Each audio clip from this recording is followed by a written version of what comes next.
السلام علیکم بچوں، آپ سب خیریت سے ہیں؟ بچوں، ہم اپنی کتاب کا 10واں سبق پڑھ رہے تھے جس کا ہم نے ایک لیکچر مکمل کیا تھا۔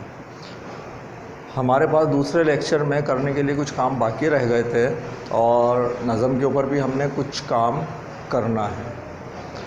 اب یہ جو ہم نے کام ابھی کیونکہ اسی کے اندر سے ہمارے اشعار موجود تھے، تو آپ پہلے یہ جو لنک موجود ہے اس کے اوپر کلک کر کے نغمہ سن لیجئے۔ ڈاکومنٹ سے پیج اپنے سامنے نکال لیجئے اور آڈیو سے یہ جو لنک کے اوپر آپ کلک کریں گے آپ کو نغمہ مل جائے گا، یہ سن لیجئے۔ ٹھیک ہے بچوں، آپ نے یہ نغمہ سنا۔ اب ہم اس کے سوالات کرنے جا رہے ہیں۔ کلاس ورک میں ہمارے پاس سب سے پہلے سوالات ہیں۔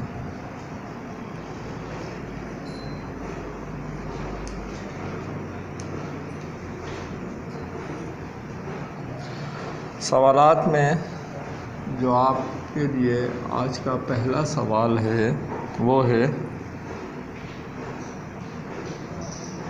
عقیدے اور یقین میں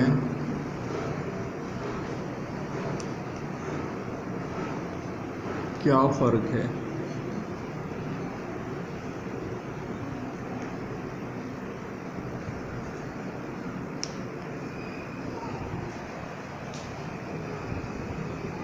اگلا سوال ہے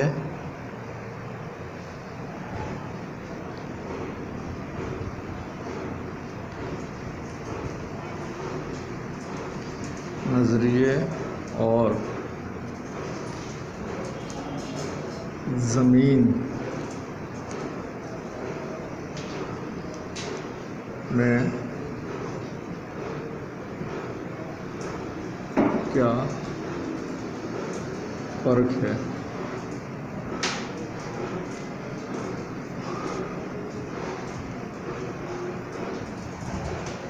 اس سے اگلا سوال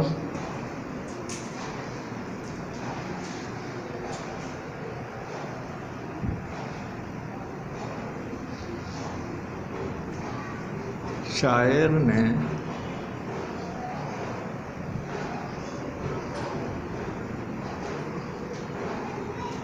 پاکستان کی کیا پہچان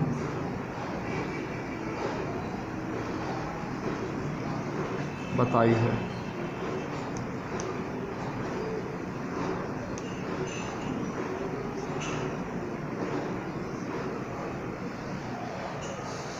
ٹھیک ہے بچوں، یہ ہمارے پاس کیا ہیں؟ سوالات ہیں، 3 سوالات۔ اور اب جو اگلا سوال ہے، میں نے آپ کو کہا تھا کہ ہمیں کیونکہ نظم پہ بھی کچھ کام کرنا ہے، اس لیے آپ کے پاس نغمے کا ساؤنڈ اور ڈاکومنٹس دوبارہ شامل کیے گئے تھے۔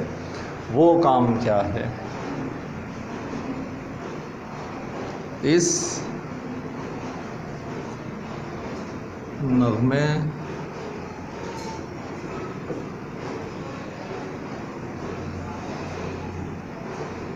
کو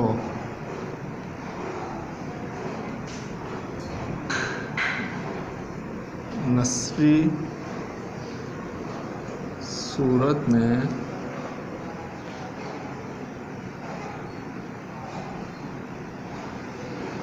بیان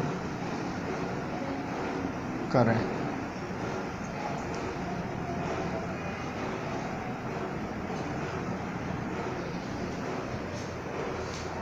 یہ ہو گیا آپ کا کلاس ورک، اس کو مٹا دیتے ہیں۔ اب آپ کا تھوڑا سا ہوم ورک ہے۔ ہوم ورک سے پہلے مجھے کچھ کام کلاس ورک میں ہی سمجھانا پڑے گا، لیکن کام وہ آپ کا کس میں؟ ہوم ورک میں جائے گا۔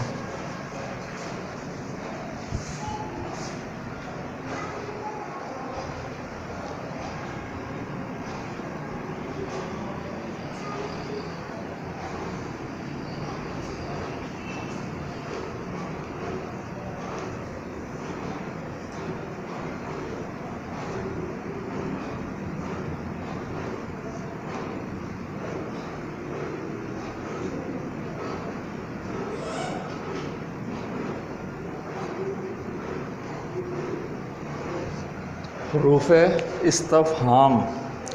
حروف استفہام کیا ہوتے ہیں؟ جس میں ہم کسی چیز کے بارے میں استفسار کرتے ہیں، پوچھتے ہیں، کسی چیز کے بارے میں سوال کرتے ہیں. کیا، کیوں، کیسے، کیوں کر، کہاں، کب، یہ سب کیا ہیں؟ حروف استفہام ہیں. اس کو پوری تفصیل کے ساتھ جو لکھا ہے وہ میں پڑھ دیتا ہوں. وہ حروف جو پوچھنے کے موقع پر بولے جاتے ہیں اور اس حروف استفہام کہلاتے ہیں، جیسے کیا، کیوں، کیوں کر، کیسے، کس لیے، کس طرح، کب، کہاں. حروف استفہامیہ کے صحیح استعمال کے لیے دو باتیں معلوم ہونا ضروری ہے. نمبر 1، وہ حروف کس موقع پر بولا جاتا ہے. مثلاً پاکستان کیوں بنا کا مطلب ہوگا کہ پاکستان کے قیام کی وجہ کیا تھی.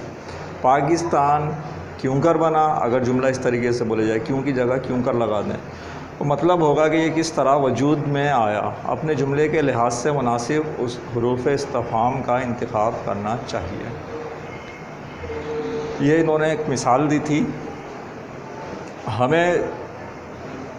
اچھا، کچھ جملے ایسے ہوتے ہیں، یہ بھی ہم نیچے آئیں گے، کہ اگر ہم اس میں حروف استفہام کی جگہ چھوڑ دیں تو ایک سے زیادہ حروف استفہام بھی اس میں آ سکتے ہیں. اب آپ کا ہوم ورک دراصل یہی ہے، صفحہ نمبر 60 سے جو آپ کو کرنا ہے. یہ رہا آپ کا صفحہ نمبر 60.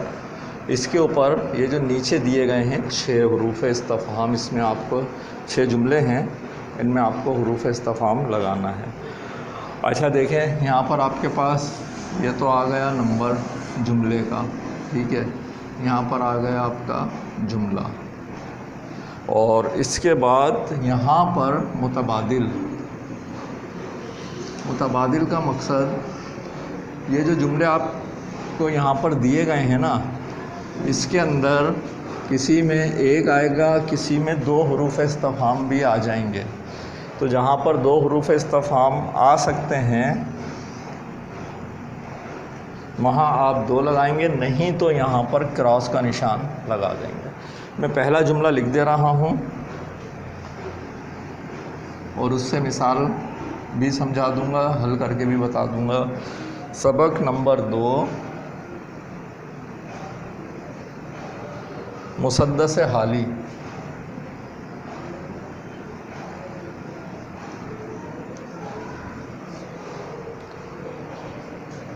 کہ 3 بند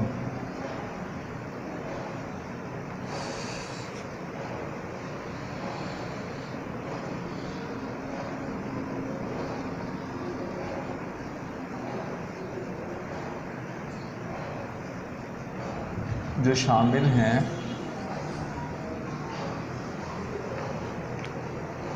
ان میں، پوری مسدس تو شامل نہیں کی گئی نا، ہمارے پاس وہ 3 بند تھے. ان میں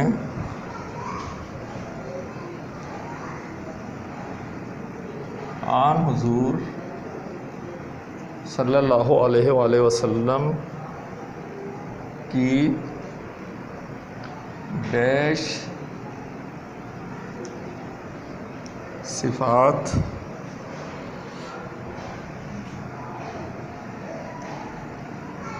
پر زور دیا گیا ہے.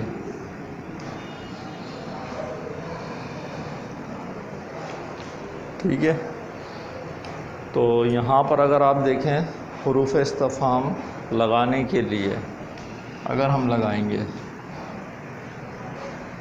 سبق نمبر 2، مسدس حالی کے 3 بند جو شامل ہیں ان میں آن حضور صلی اللہ علیہ وسلم کی کن صفات پر ہمیں حروف استفہام لگانا ہے نا یہاں، تو ہم کن صفات پر زور دیا گیا ہے، اور یہ سوالیہ نشان میں تبدیل ہو جائے گا. ٹھیک ہے. اگر یہاں پر لگا دیں کتنی صفات پر زور دیا گیا ہے، ٹھیک، تو یہ آپ کا کیا اس میں کچھ آ گیا. اچھا اگر ہم یہ سمجھ لیں کہ کتنی اگر یہاں نہیں آ سکتا, یہاں پر ایک کے علاوہ کچھ نہیں آتا, تو آپ یہاں کیا کرتے, کراس کا نشان لگا دیتے. ٹھیک ہے, تو آپ نے اپنے ہوم ورک میں یہ 6 جملے تھے, 6 میں سے ایک میں نے کر دیا, رہ گئے 5. یہ 5 جملے لکھ کر اور اس میں حروف استفہام لگا کر اور آگے کا یہ کام کر کے کہ متبادل کو استعمال ہوگا یا نہیں ہوگا, یہ کر کے لانا ہے. ٹھیک ہے بچوں, اگلے لیکچر میں نئے سبق کے ساتھ آپ سے ملاقات ہوگی. اللہ حافظ.